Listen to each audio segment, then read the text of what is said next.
Hello guys, welcome back to the channel YouTube demystified. And चलिए शुरू करते हैं आज के द हिंदू न्यूज़पेपर एनालिसिस के साथ।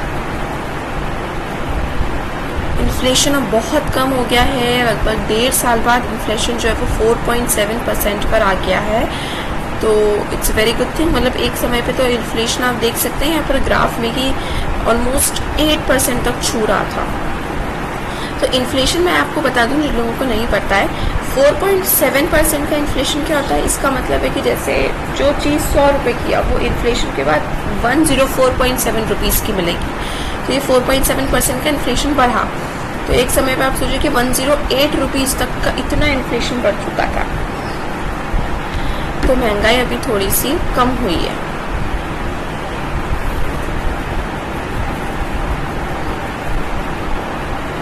और हाँ, मैं एक और बात करूँगी, आप सभी को कॉन्ग्रेचुलेशंस जिनका कल CBSE क्लास 12 का रिजल्ट आया है।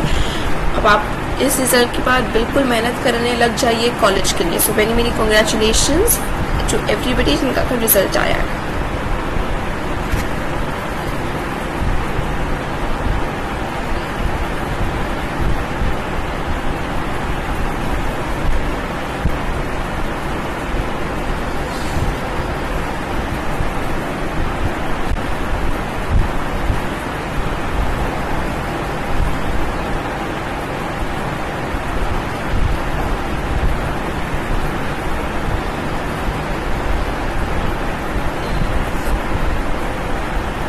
यस, मैंने आपको बताया था 10th में को कर्नाटका के इलेक्शंस हो गए थे, पोलिंग हो गई थी, और आज जो है वो उस रिजल्ट को, स्विंग वोट्स को काउंट किया जाएगा।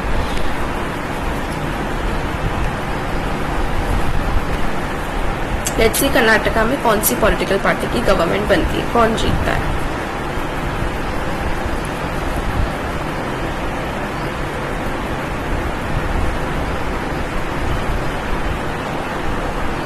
अभी बिहार में रिसेंटली आया था कि वो एक कास्ट सेंसस कर रहे थे कि कास्ट की नंबर गिनती जानने के लिए वो देख रहे थे, बट इसके ऊपर काफ़ी विरोध भी हुआ। लेकिन आखिर में फिर सुप्रीम कोर्ट का कहना था कि कास्ट सेंसस को करा जा सकता है। तो बिहार ऐसे करे कि उसके लिए लॉ ही बना दे शायद, कास्ट सेंसस और कास्ट काउंटिंग के लिए।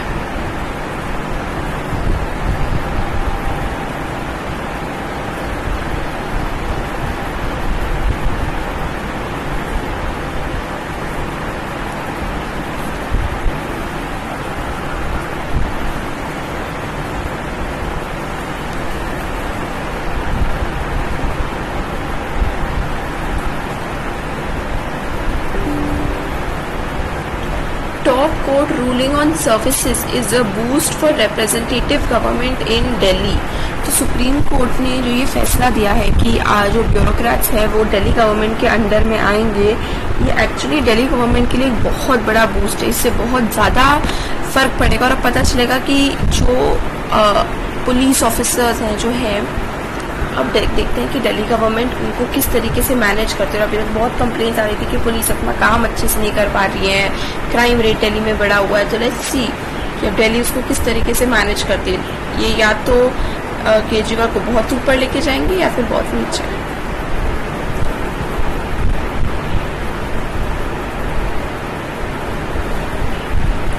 Welfare spending has been getting a regular pruning.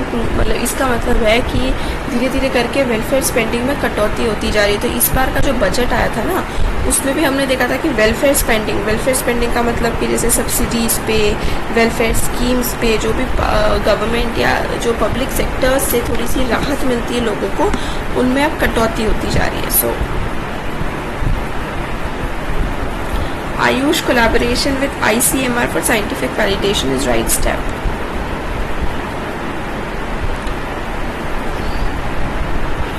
Ayush और ICMR, ठीक है।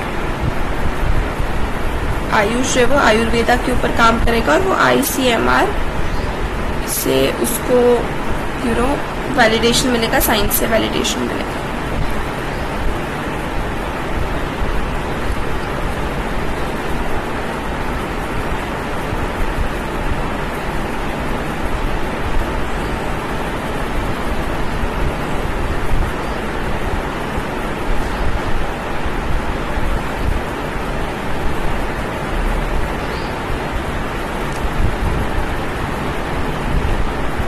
Diagnostic imaging of the Rajasthan right to health act, या जो right to health act Rajasthan का जो पास हुआ था उसने काफ़ी ज़्यादा कंट्रोवर्सी, मतलब काफ़ी ज़्यादा कॉन्फ्लिक्ट जो है वो क्रिएट करा था। तो इसका मतलब यही है कि राइट टू हेल्थ एक्ट के अंदर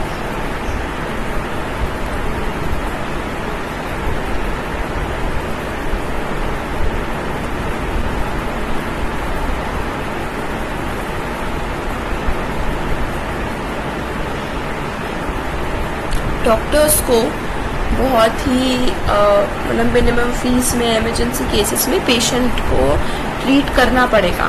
तो इस वजह से ऑफ कोर्स जो डॉक्टर्स थे, प्राइवेट हॉस्पिटल्स थे, they were not very happy with the right to health bill. Public health sectors जो थे या पब्लिक हेल्थ जो थी उनको तो कोई प्रॉब्लम नहीं थी, बट जो प्राइवेट वाले थे they had a problem.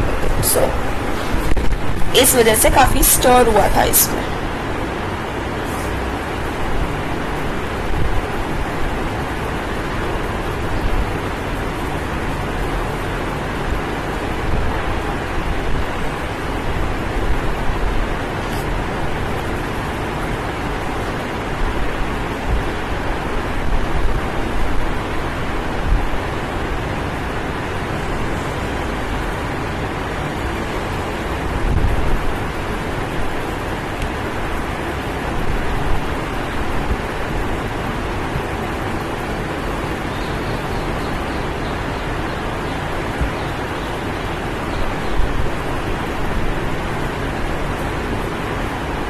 Yes, constitutional क्लो की बात तो सही बोली है कि उन्होंने कहा था कि पहले तो एकनाथ शिंदे ने अपनी पार्टी से डिफेक्ट करा।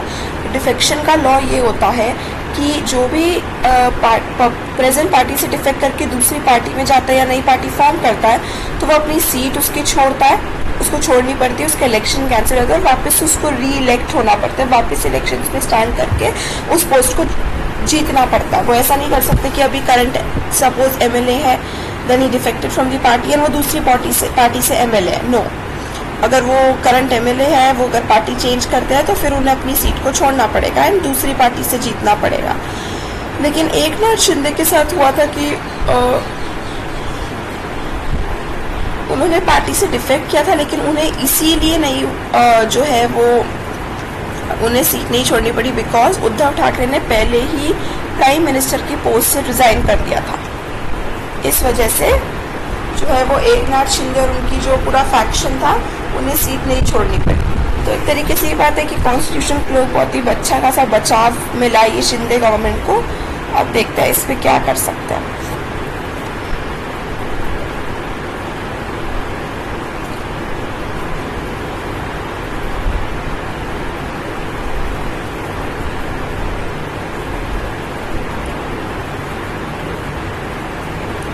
मणिपुर में तो अच्छा खासा वायलेंट सिविल वॉर चल ही रहा है, बहुत ही मेजर लेवल पर between the Kuki and the Meitei tribes. Centre new model prisons act को प्रिपेयर करता है जिससे रिफॉर्मेशन के ऊपर प्रोसेस होगा कि जेल में क्या क्या रिफॉर्म्स नए नए वो आ सकते हैं।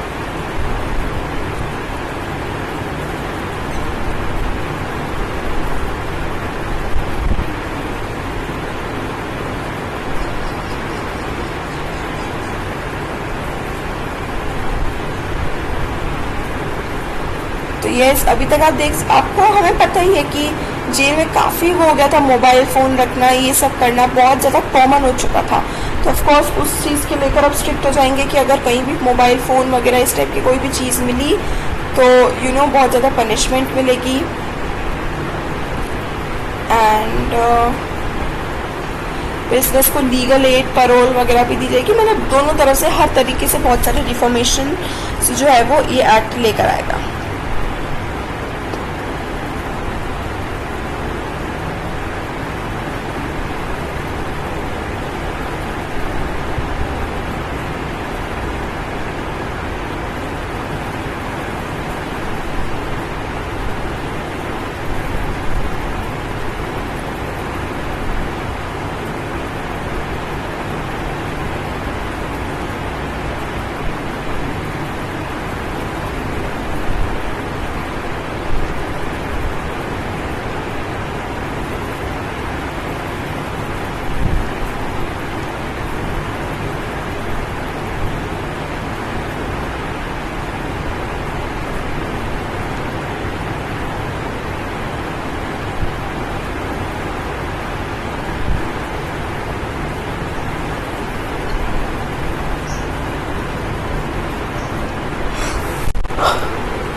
इमरान खान पाकिस्तान के फॉर्मर प्राइम मिनिस्टर, उनको बेल तो मिल गई है जो पहले जेल में बंद थे।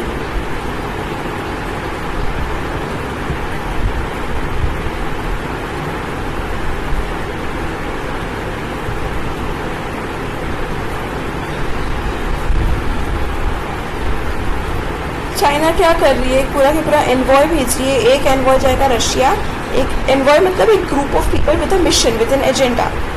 तो वो ग्रुप ऑफ मतलब एनवॉय जो है वो एक रशिया जाएगा, एक यूक्रेन जाएगा, और दोनों पीस टॉक्स करने की कोशिश करेंगे, वॉर को ख़त्म करने की कोशिश करेंगे।